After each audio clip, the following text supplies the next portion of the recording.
Our final story today is about Bad Bunny's halftime performance at the Super Bowl. Because for 14 minutes, the Puerto Rican rapper took to the stage at one of the world's biggest sporting events in front of millions. But then Donald Trump hopped online. The president posted that the show was absolutely terrible and complained that nobody understands a word this guy is saying. Well, suddenly, the show became more than just entertainment. Here's our report.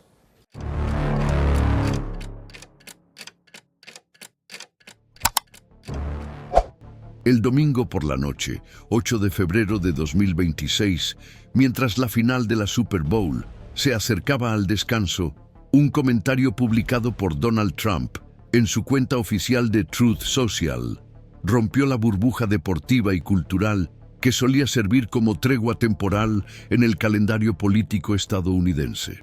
El presidente, en plena retransmisión en directo de la Super Bowl LX entre los Kansas City Chiefs y los Detroit Lions en el Allegiant Stadium de Las Vegas, decidió manifestarse en contra del espectáculo del descanso protagonizado por Bad Bunny, uno de los artistas más populares del momento. La publicación, realizada mientras millones de personas aún veían la actuación, fue redactada en un tono de severa reprobación, con acusaciones que iban más allá de la crítica artística y se proyectaban como un juicio sobre los valores morales de Estados Unidos. Trump escribió que el espectáculo era un insulto a la grandeza estadounidense, desagradable para los niños y una vergüenza que avergüenza a nuestro país ante el mundo. En el mismo mensaje, mezcló indignación estética, crítica, lingüística, comparaciones con el mercado financiero e incluso mencionó cambios en las reglas del fútbol americano, concluyendo con su firma habitual: Make America Great Again, Donald J. Trump. Para muchos, podría parecer solo otra provocación típica del presidente, pero el contexto y el momento revelaban un movimiento más amplio. La actuación de Bad Bunny ya había sido interpretada como un gesto de reconocimiento de la diversidad cultural de Estados Unidos, con fragmentos en español, la presencia de bailarines latinoamericanos y elementos visuales relacionados con la comunidad puertorriqueña. Producido por un equipo mixto de directores latinos y estadounidenses, el espectáculo fue visto por más de 130 millones de personas, una cifra que, según estimaciones de Nielsen, se convirtió en la más alta de la historia para un descanso de la Super Bowl. Eso, por sí solo, ya indicaría un momento histórico. Pero cuando un presidente decide lanzar un ataque frontal contra este símbolo cultural, incluso durante su emisión, el significado institucional cambia de nivel. La crítica ya no se refería solo al gusto personal o la preferencia estética. Era un claro intento de enmarcar, en directo, uno de los mayores eventos culturales del país como un campo de batalla ideológico. Y, una vez más, no se trataba de un episodio aislado. Trump fue más allá de la incomodidad. Insinuó que el espectáculo, al no estar en inglés, no representaba los estándares estadounidenses y nadie entendía lo que se decía. La reacción fue inmediata. Y no solo por parte del público en general. Nombres como J.J. Watt, exestrella de la NFL, ironizaron en X, antiguo Twitter. ¿Entendí alguna palabra? No, pero fue una vibra. Incluso Emily Moreno Miller, esposa de Kash Patel, uno de los ex asesores más leales de Trump, escribió que la imagen de marca del espectáculo había sido brillante y estéticamente impecable. Es decir, las reacciones no solo provinieron de voces de la oposición política, vinieron de dentro de la propia burbuja conservadora, revelando algo más profundo: la incomodidad institucional que surge cuando un símbolo cultural escapa al control del discurso político dominante. Y eso no fue un fallo de comunicación, sino una señal de un desajuste real. El problema no era solo que Trump hubiera atacado a Bad Bunny. era que lo había hecho durante el mayor evento televisivo de Estados Unidos, ignorando deliberadamente el hecho de que el espectáculo estaba en marcha y siendo ovacionado. En el momento de la publicación, los datos de audiencia en tiempo real ya indicaban un récord de participación. El intento de boicot por parte de grupos conservadores, incluidas campañas de desconexión colectiva durante el intermedio, fracasó rotundamente. El gesto de Trump no solo subestimó la fuerza cultural de Bad Bunny, sino que reveló una lectura errónea del momento. Peor aún, esta lectura fue reforzada por otras figuras de la derecha que, tratando de doblar la apuesta, también reaccionaron en las redes sociales. Megyn Kelly afirmó que prefería programas en inglés con personas que aman a Estados Unidos. Clay Travis se preguntó si otro país permitiría que su principal evento cultural se celebrara en una lengua extranjera. Y Benny Johnson, de Turning Point USA, utilizó la jerga de la generación Z para decir que el evento había sido superado por su propia programación alternativa, que, irónicamente, ni siquiera Trump vio. Este contraste reveló un malestar generacional que se había ido acumulando entre bastidores en el Partido Republicano desde finales de 2025. Encuestas recientes del Pew Research Center y CNN Elections mostraban una caída drástica en la aprobación de Trump entre los votantes de la generación Z. En febrero de 2025, todavía mantenía un índice de aprobación neta positivo de +110 puntos en este segmento.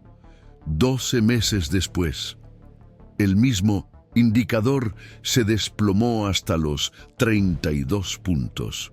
Una caída de 42 puntos en un grupo electoral que ya se mostraba volátil, pero que había sorprendido positivamente a los republicanos en las elecciones anteriores. En términos institucionales, el colapso del apoyo entre los jóvenes generaba inquietud estratégica, y es en este escenario de desmovilización cultural que Trump decidió apuntar a un símbolo popular entre los más jóvenes, en vivo, a escala nacional. El gesto parecía más una reacción emocional que un movimiento táctico. Mientras tanto, al otro lado, el Partido Demócrata no tuvo que hacer nada. Bastó con volver a publicar imágenes de Bad Bunny con la leyenda All American Halftime para capturar la estética de la inclusión sin emitir una sola palabra de ataque. La estrategia era clara: dejar que la reacción adversaria se convirtiera en su propio ruido, y funcionó.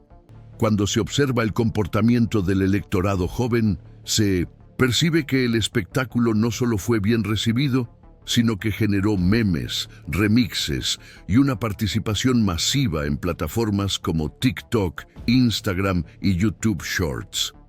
La repercusión espontánea se vio como un contrapunto cultural al intento de deslegitimar al artista por cuestiones lingüísticas y de identidad. Y aquí entra una observación crucial. No se trataba solo de música o baile. Se trataba de quién tiene derecho a ocupar el centro de un país. Y, para muchos jóvenes, la respuesta se dio sin palabras, a través de la imagen, la vibración y la identificación con el espectáculo.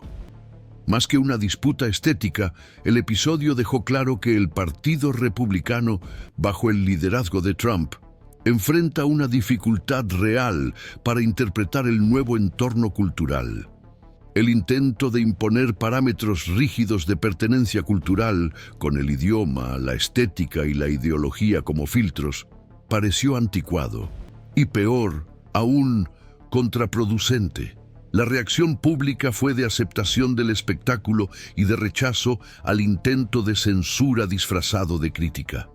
El escenario puso de manifiesto una asimetría entre la estrategia de confrontación y el ecosistema cultural real, donde los artistas latinos, la diversidad de idiomas y las formas alternativas de expresión ya son parte integrante de lo que significa ser estadounidense hoy en día. Lo que antes se consideraba diferente pasó a ser el centro. Y Trump, con su publicación, se colocó al margen de esta realidad en plena transmisión en vivo. Estos momentos, aunque breves, son muy reveladores. La cultura no solo refleja la política, sino que la anticipa. Y cuando un evento como la Super Bowl se convierte en campo de disputa, lo que está en juego no es solo un espectáculo, sino la capacidad de un discurso político para mantenerse conectado con los flujos reales de la sociedad. En este caso, el desajuste fue evidente. El gesto de Trump, pensado quizás como una señal de fuerza, puso de manifiesto una debilidad estratégica. Al oponerse frontalmente al espectáculo más visto del año, expuso su propia distancia con respecto a una parte relevante del país. Si considera importante comprender cómo los conflictos estratégicos e institucionales se entrelazan entre bastidores en la política estadounidense, este canal es un espacio editorial que sigue estas señales con profundidad y contexto, y esta historia, como tantas otras, aún está lejos de terminar. Es en este contexto que el episodio que involucra a Donald Trump, Bad Bunny y la Super Bowl LX comienza a convertirse en algo más que un simple desacuerdo entre un político y un artista. Cuando la reacción del público desafió abiertamente la narrativa que el ala conservadora intentaba imponer, el centro de gravedad del debate se desplazó. Ya no se centraba solo en la figura del presidente o en la estética del espectáculo del intermedio.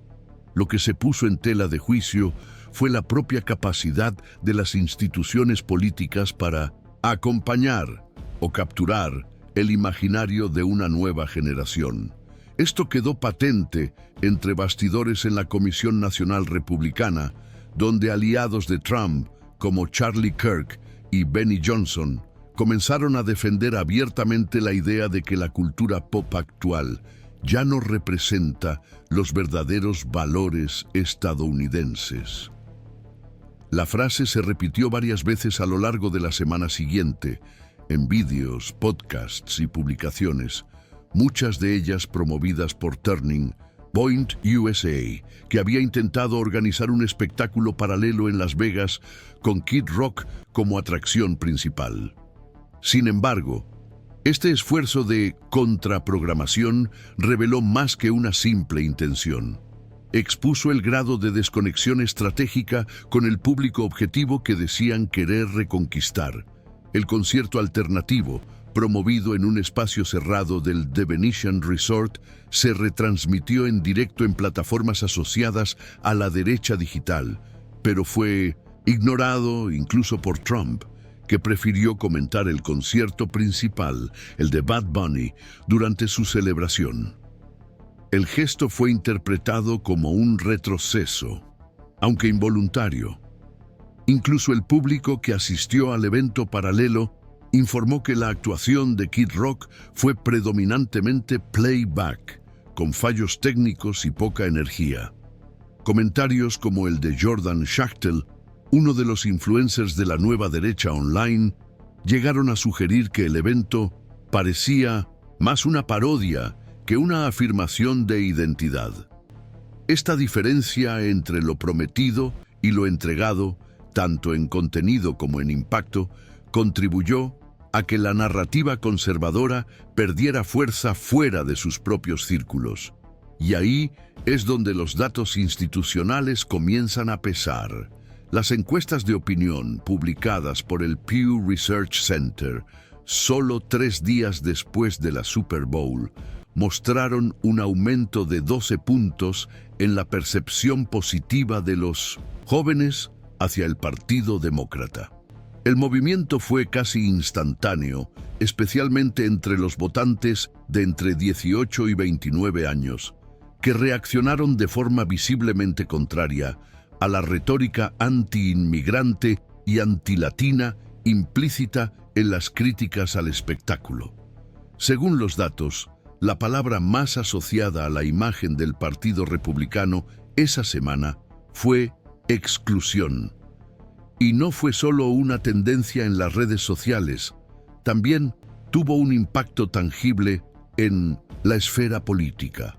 A partir de ese momento, algunas figuras importantes dentro de la propia estructura republicana comenzaron a mostrar su malestar. Elise Stefanik, por ejemplo, que había estado tratando de ampliar su base entre las votantes suburbanas y los jóvenes conservadores independientes, evitó comentar el episodio. Por su parte, el senador Tim Scott, considerado una de las figuras que buscan el centro del electorado, afirmó en una entrevista con CBS News que no se pueden ganar elecciones excluyendo a la gente del escenario nacional. Aunque breve, la declaración se interpretó como un mensaje directo, aunque velado, a la estrategia adoptada por Trump. El malestar también llegó al Comité Nacional Republicano, donde los aliados de Ronna McDaniel, todavía presidenta interina del comité en ese momento, comenzaron a discutir internamente la viabilidad de mantener una retórica que cierra más puertas de las que abre. Problema era claro. El ataque al programa había activado un recuerdo reciente entre los votantes jóvenes, el de que la política de Trump no se limitaba a la economía o la inmigración, sino también a la definición de quién pertenece al país y quién no.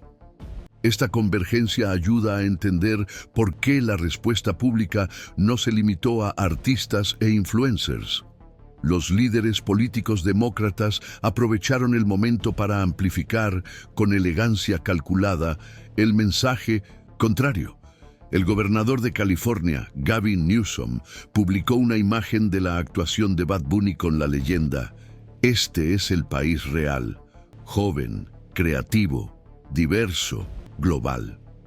Alexandria Ocasio-Cortez, diputada por Nueva York, fue más incisiva y escribió: "Lo que estamos viendo es un intento desesperado de reescribir los contornos de la identidad estadounidense, pero la gente ya ha decidido dónde se siente representada.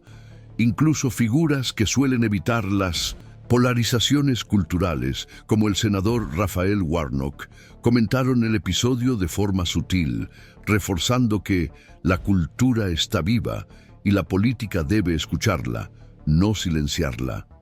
Mientras tanto, el ala mediática vinculada al trumpismo intentaba mantener viva la indignación. Sean Hannity en Fox News abrió su programa del lunes con un editorial contra lo que denominó la estetización del caos en la Super Bowl. Laura Ingraham acusó a la NFL de vender ideología identitaria en lugar de entretenimiento familiar. Y Tucker Carlson, en su canal independiente, se preguntó si Estados Unidos todavía controla su propia narrativa cultural. Pero incluso dentro de estos discursos, la preocupación era palpable.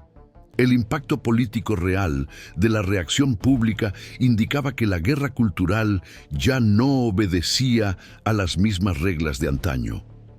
Ya no bastaba con convocar un boicot o acusar a la izquierda cultural. Era necesario lidiar con la percepción de que la propia juventud, antes cortejada como un activo republicano en ascenso, había comenzado a distanciarse no solo del estilo de Trump, sino también del contenido que él representaba. Y esto quedó aún más claro en las oficinas de análisis de campaña. Según la investigación de Político, los asesores vinculados a la campaña de Ron DeSantis y Nikki Haley, ambos aún tratando de mantener su relevancia dentro del partido, comenzaron a revisar sus estrategias digitales para evitar una asociación directa con el episodio. Aunque ninguno de los dos se pronunció públicamente, el silencio calculado se entendió como un intento de protegerse del desgaste. Por el contrario, el Comité Nacional Demócrata intensificó el uso de la imagen de Bad Bunny en sus materiales de comunicación dirigidos a los votantes latinos y jóvenes. Se distribuyó un cartel digital con la frase "El futuro habla varios idiomas" en las sedes del partido en estados clave como Nevada, Arizona y Pensilvania. No se trataba solo de un contraataque político. Era un gesto de reposicionamiento estratégico dentro de una disputa cultural que había sido iniciada por el otro bando. Esta escalada institucional también llegó al Congreso. Los miembros del bloque progresista iniciaron una serie de breves declaraciones en el Pleno de la Cámara, citando el episodio como ejemplo de la desconexión entre los líderes conservadores y el país real. Cori Bush, diputada por Missouri, afirmó que cuando un presidente ataca una expresión cultural legítima durante el mayor evento nacional, no solo está emitiendo una opinión, sino que está tratando de controlar lo que se puede sentir con orgullo en este país. Jamal Bowman, de Nueva York, fue más directo al decir que este tipo de retórica tiene consecuencias porque autoriza otras formas de exclusión. Ninguna de estas declaraciones se convirtió en una propuesta legislativa, pero el registro que quedó en las actas del Congreso dejó claro que el episodio ya había trascendido la esfera del entretenimiento. Al otro lado del espectro político, la respuesta institucional republicana fue más contenida. Kevin McCarthy, que aún intenta recuperar influencia dentro del partido tras un año turbulento, se limitó a decir que todos los estadounidenses tienen derecho a criticar lo que quieran, incluidos los espectáculos de fútbol. El comentario vago y protocolario se interpretó como un intento de evitar más desgaste. Por su parte, Mike Johnson, presidente de la Cámara de Representantes, intentó redirigir el debate afirmando que el país debería centrarse en la seguridad de las fronteras y en la economía, no en las celebridades que bailan en el descanso. Pero el intento de cambiar de tema sonó fuera de lugar, especialmente dada la dimensión pública que había adquirido el episodio. Cuando se llega a ese nivel de exposición, ignorar el tema ya no es una opción. En este punto, los analistas que siguen el comportamiento electoral estadounidense comenzaron a darse cuenta de que la Super Bowl LX se había convertido involuntariamente en un termómetro político, no solo por el enfrentamiento entre Trump y Bad Bunny, sino por la forma en que este enfrentamiento puso de manifiesto la diferencia entre las instituciones que intentan controlar el flujo de la sociedad y las que se adaptan a él.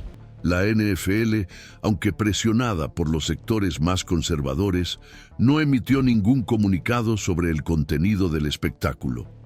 Y los principales patrocinadores, como PepsiCo, Verizon y State Farm, mantuvieron sus campañas sin cambios. Fue una forma de posicionamiento y, en este caso, el mensaje fue claro. El espectáculo gustó y las cifras lo confirman.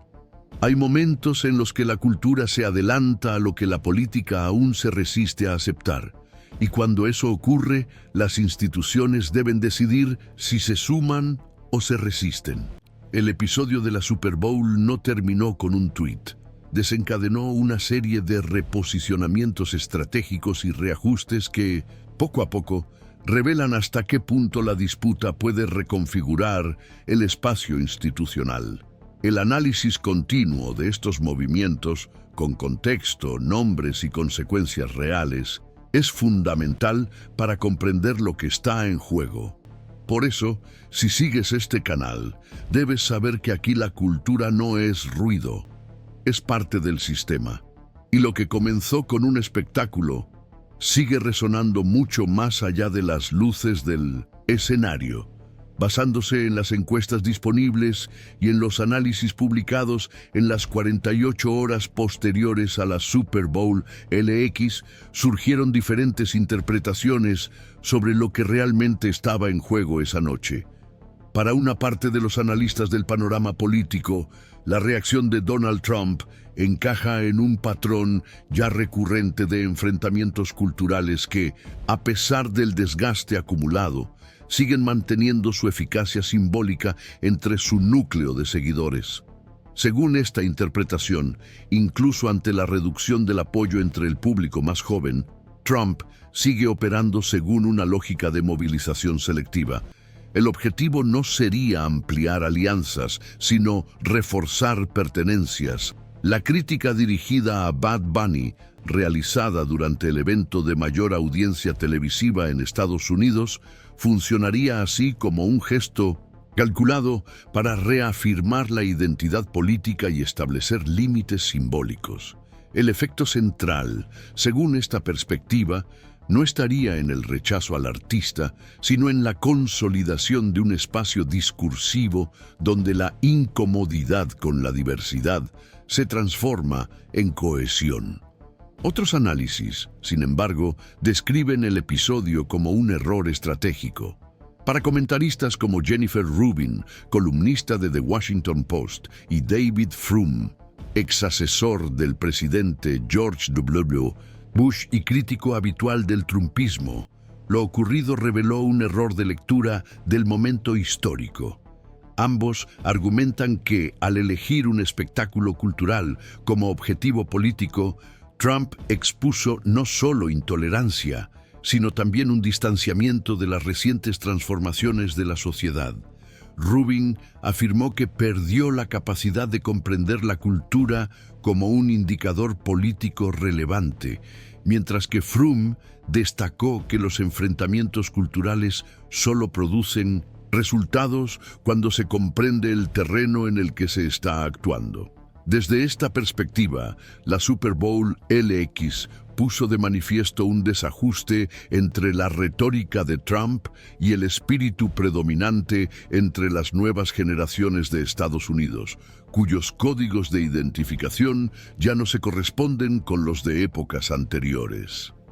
Entre estas dos interpretaciones hay un tercer enfoque que amplía el foco del debate.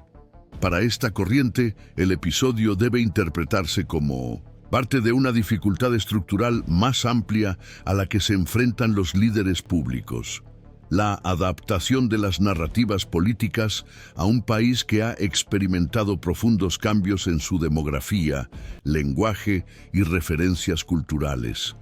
El politólogo Larry Sabato, de la Universidad de Virginia, sintetizó este punto al afirmar que lo ocurrido tuvo menos que ver con Bad Bunny y más con la persistencia de una visión del país que ya no encuentra resonancia mayoritaria. En este sentido, el episodio puso de manifiesto un dilema institucional concreto: ¿hasta qué punto el sistema político estadounidense está preparado para gestionar el choque entre las estructuras de poder basadas en identidades rígidas y una sociedad que se reconoce cada vez más por su pluralidad? El debate también llegó al ámbito académico. Investigadores como Ian Haney López, de la Universidad de California en Berkeley, especialista en lenguaje político, y Raza, interpretaron el episodio como algo que va más allá de un simple desliz discursivo. Para López, existe un intento recurrente de marginar la presencia latina en el imaginario público de Estados Unidos. Esta dinámica no solo se manifiesta en los discursos sobre inmigración o fronteras, sino también cuando se cuestiona la legitimidad de que un artista actúe en español en el principal escenario televisivo del país. Desde esta perspectiva, el lenguaje utilizado por Trump no es neutro. Reactiva códigos históricos de exclusión, ahora reformulados bajo la apariencia de indignación moral. Al mismo tiempo, algunos analistas recomiendan cautela ante el entusiasmo de los sectores progresistas por la repercusión del episodio.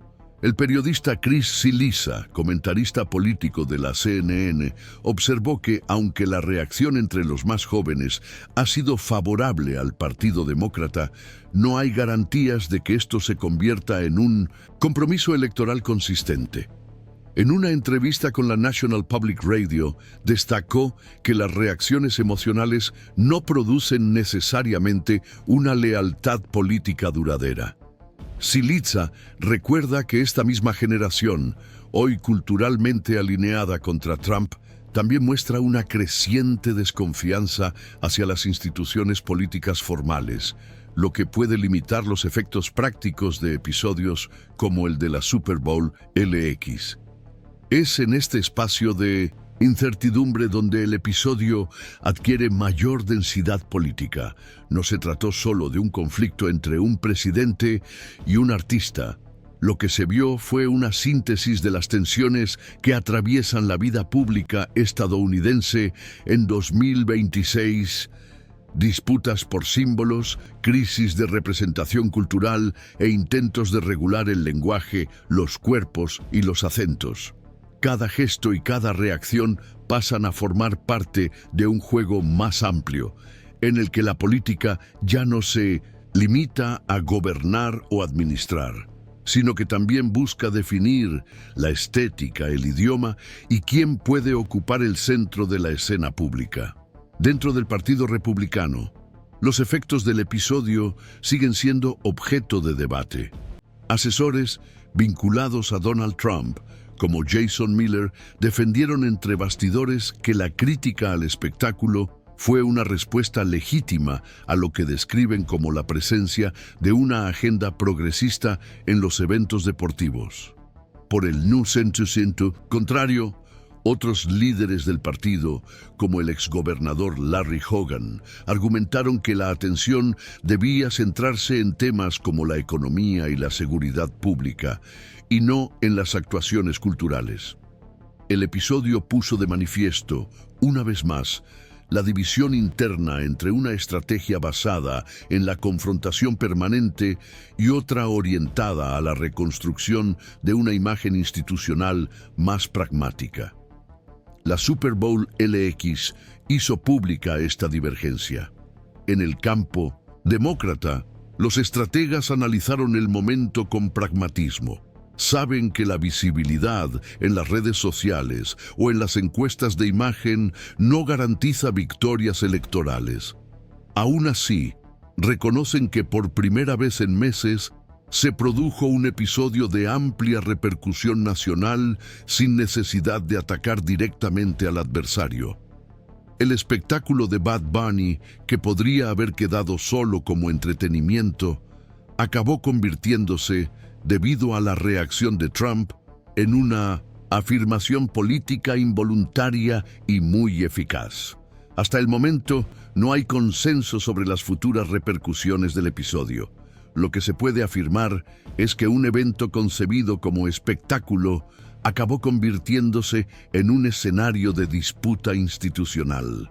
Como ocurre con frecuencia en la política contemporánea de los Estados Unidos, la cultura popular volvió a actuar como catalizador de tensiones latentes que las estructuras formales aún no logran procesar plenamente. El enfrentamiento no terminó con el final de la canción ni con el pitido final del partido. Continúa en los discursos, las campañas y las decisiones estratégicas de quienes pretenden gobernar un país en rápida transformación. El análisis de episodios como este requiere una atención continua. No todo lo que parece superficial es irrelevante. A menudo, son precisamente los acontecimientos que se salen del guión institucional los que revelan la dirección en la que se está moviendo. Por eso, este canal no solo sigue los discursos formales, sino también los gestos, incluidos aquellos que surgen de forma inesperada.